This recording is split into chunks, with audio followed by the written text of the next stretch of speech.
अस्सलामु अलैकुम प्यारे दोस्तों, असहाब ए कहफ का वाक़या। दोस्तों, हाफिज इब्ने जरीर तिबरी रहमतुल्लाह अलैह ने हजरत अब्दुल्लाह बिन अब्बास रज़ियल्लाहु ताला अन्हु से सूरह कहफ का शान ए नजूल यूं नकल किया है कि मक्का मुकर्रमा के कुछ सरदारों ने दो आदमी मदीना मुनव्वरा के यहूदी उल्मा के पास ये मालूम करने के लिए भेजे कि तौरात और अंजिल के ये उल्मा आप सल्लल्लाहु अलैहि वसल्लम के दावा ए नबुवत के बारे में क्या कहते हैं। यहूदी उल्मा ने उनसे कहा कि आप हजरत मोहम्मद ए मुस्तफ़ा सल्लल्लाहु अलैहि वसल्लम से 3 सवालात कीजिए। अगर उनका सही जवाब दे दे तो समझ लेना चाहिए कि वो वाकई वो अल्लाह ताला के नबी है, और अगर वो सही जवाब ना दे सके तो इसका मतलब यह होगा कि उनका नबुवत का दावा सही नहीं है। एक पहला सवाल ये था कि उन नौजवानों का वो अजीब वाक़या बयान करे जो किसी जमाने में शिर्क से बचने के लिए अपने शहर से निकलकर किसी गार में छुप गए थे। दूसरे इस शख्स का हाल बताएं जिसने मुशरिक से मगरिब तक पूरी दुनिया का सफर किया था। तीसरा उनसे पूछें कि रूह की हकीकत क्या है। चुनाचे ये दोनों शख्स मक्का मुकर्रमा वापस आए और अपनी बिरादरी के लोगों को साथ लेकर उन्होंने आप सल्लल्लाहु अलैहि वसल्लम से ये 3 सवाल पूछे। पहले 2 सवालात के जवाब में ये सूरत यानी सूरह कहफ नाजिल हुई। इसमें गार में छुपने वाले नौजवानों का वाक़या तफसील से बयान फरमाया गया है। उन्हीं को असहाब ए कहफ कहा जाता है। प्यारे दोस्तों, याद रहे कि कहफ अरबी में गार को कहते हैं। असहाब ए कहफ के मायने हुआ गार वाले, और इसी गार के नाम पर सूरत को सूरह कहफ कहा जाता है। दूसरे सवाल के जवाब में सूरत के आखिर में जुल्करनैन का वाक़या बयान फरमाया गया है, जिन्होंने मुशरिक से मगरिब तक का सफर किया था। इसके अलावा ऐसी सूरत में हजरत मूसा अलैहिस्सलाम का वो वाक़या भी बयान फरमाया गया है, जिसमें वो हजरत खिजर अलैहिस्सलाम के पास तशरीफ ले गए थे और कुछ अरसा उनकी मायत में सफर किया था। प्यारे दोस्तों, रिवायत में आता है कि हजरत ईसा अलैहिस्सलाम के आसमान पर उठा लिए जाने के बाद ईसाइयों का हाल बेहद खराब और निहायत बदतर हो गया। लोग बुत परस्ती करने लगे और दूसरों को भी बुत परस्ती पर मजबूर करने लगे। खशूशम उनका एक बादशाह था जिसका नाम दकियानूस था। वो तो इस कदर जालिम था कि जो शख्स बुत परस्ती से इनकार करता था ये उसको कत्ल कर डालता था। असहाब ए कहफ शहर अफसोस के सूरफा थे, जो बादशाह के मुअज्जज दरबारी भी थे, मगर ये लोग साहिब ए ईमान और बुत परस्ती से इंतहाई बेजार थे। दकियानूस के जुल्म जबर से परेशान होकर ये लोग अपना ईमान बचाने के लिए उसके दरबार से भाग निकले और करीब के एक पहाड़ में एक गार के अंदर पनाह लिए और सो गए। दकियानूस ने जब उन लोगों को तलाश कराया और उसको मालूम हुआ कि ये लोग गार के अंदर हैं, तो वो बेहद नाराज हुआ और गुस्से में आकर ये हुक्म दे दिया कि गार को एक मजबूत दीवार उठाकर बंद कर दिया जाए ताकि ये लोग उसी में रहकर मर जाएं और वही गार उन लोगों की कब्र बन जाए। लेकिन दोस्तों, रिवायत बताती है कि दकियानूस ने जिस शख्स के सुपुर्द ये काम दिया था वो बहुत ही नेक दिल और साहिब ए ईमान आदमी था।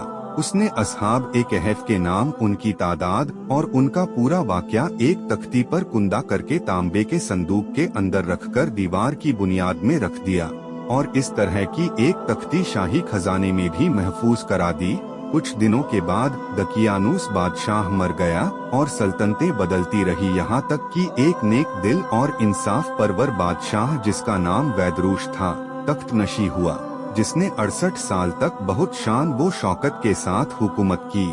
उसके दौर में मजहबी फिरका बंदी शुरू हो गई और बाज लोग मरने के बाद उठने और कयामत का इनकार करने लगे।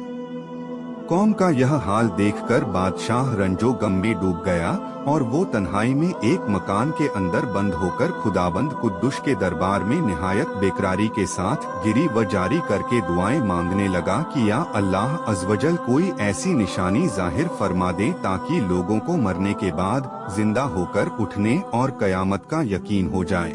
बादशाह की ये दुआ कबूल हो गई और अचानक बकरियों के एक चरवाहे ने अपनी बकरियों को ठहराने के लिए उसी गार को मुंतखिब किया और दीवार को गिरा दिया।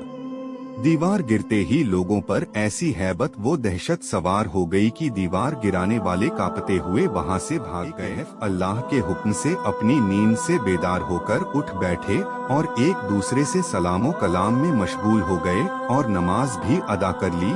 जब उन लोगों को भूख लगी तो उन लोगों ने अपने एक साथी यमलीखा से कहा कि तुम बाजार जाकर कुछ खाना लाओ और निहायत खामोशी से ये भी मालूम करो कि दकियानूस हम लोगों के बारे में क्या इरादा रखता है।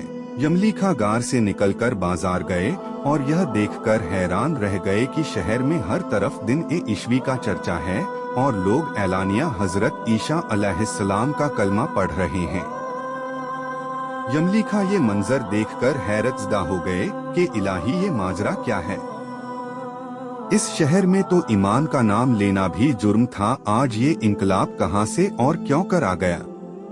फिर ये एक नानबाई की दुकान पर खाना लेने गए और दकियानूसी जमाने का रुपया दुकानदार को दिया, जिसका चलन बंद हो चुका था, बल्कि कोई इस सिक्के का देखने वाला भी बाकी नहीं रह गया था। दुकानदार को सुबह हुआ कि शायद उस शख्स को कोई पुराना खजाना मिल गया है।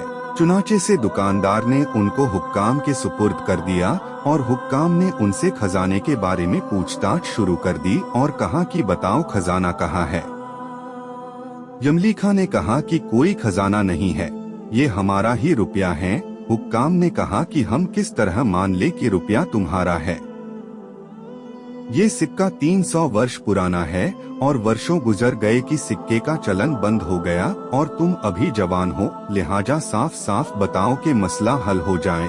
यह सुनकर यमलीखा ने कहा कि तुम लोग ये बताओ कि दकियानूस बादशाह का क्या हाल है। हुक्काम ने कहा कि आज रुए जमीन पर उस नाम का कोई बादशाह नहीं है। हाँ, सैकड़ों बरस गुजरे इस नाम का एक बेईमान बादशाह गुजरा है जो बुत परस्त था। यमलीखा ने कहा कि अभी कल ही तो हम लोग उसके खौफ से अपने ईमान और जान को बचाकर भागे हैं। मेरे साथी करीब के एक गार में मौजूद है, तुम लोग मेरे साथ चलो, मैं तुम लोगों को उनसे मिला दूं। चुनाचे हुक्काम और उमा ए दीन ए शहर कसीर तादाद में उस गार के पास पहुँचे। असहाब ए कहफ यमलीखा के इंतजार में थे। जब उनकी वापसी में देर हुई तो उन लोगों ने ख्याल कर लिया कि शायद यमलीखा गिरफ्तार हो गए और जब गार के मुंह पर बहुत से आदमियों का शोर गूंजा तो उन लोगों ने सुना तो समझ बैठे कि गालिबन दकियानूस की फौज हमारी गिरफ्तारी के लिए आ पहुंची है। तो ये लोग निहायत इखलास के साथ जिक्र ए इलाही और तौबा इस्तगफार में मशगूल हो गए। हुक्काम ने गार पर पहुंचकर ताबे का संदूक बरामद किया और उसके अंदर से तख्ती निकालकर पढ़ा तो उस तख्ती पर असहाब ए कहफ का नाम लिखा था और ये भी तहरीर था कि एक मोमिनों की जमात अपने दिन की हिफाजत के लिए दकियानूस बादशाह के खौफ से इस गार में छुपी हुई है। तो दकियानूस ने खबर पाकर एक दीवार से उन लोगों को गार में बंद कर दिया है। हम ये हाल इसलिए लिखते हैं कि जब कभी भी ये गार खुले तो लोग असहाब ए कहफ के हाल पर मुतले हो जाएं। हुक्काम तख्ती की इबारत पढ़कर हैरान रह गए और उन लोगों ने अपने बादशाह बैदरूश को इस वाक़ये की इत्तेला दी। फौरन ही बैदरूश बादशाह अपने साथियों और शहर के लोगों को साथ लेकर गार के पास पहुंचा तो असहाब ए कहफ ने गार से निकलकर बादशाह से मोनिका किया और अपनी सारी बातें बयान की।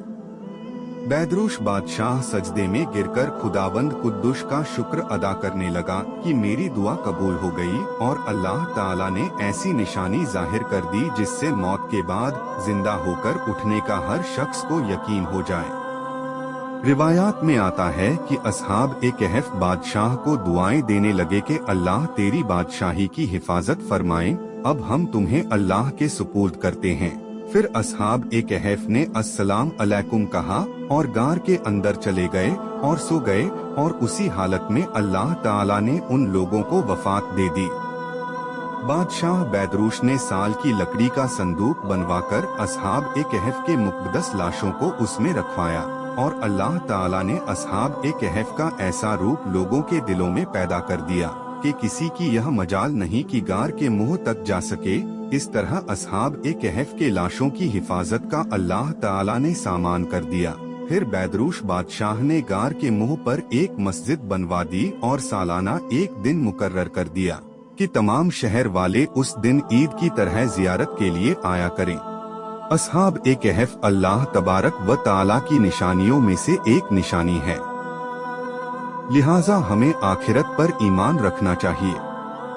अल्लाह तबारक व ताला ने हमें पैदा किया, हम मरेंगे और फिर अल्लाह तबारक व ताला हमें कयामत के दिन फिर से उठाएंगे।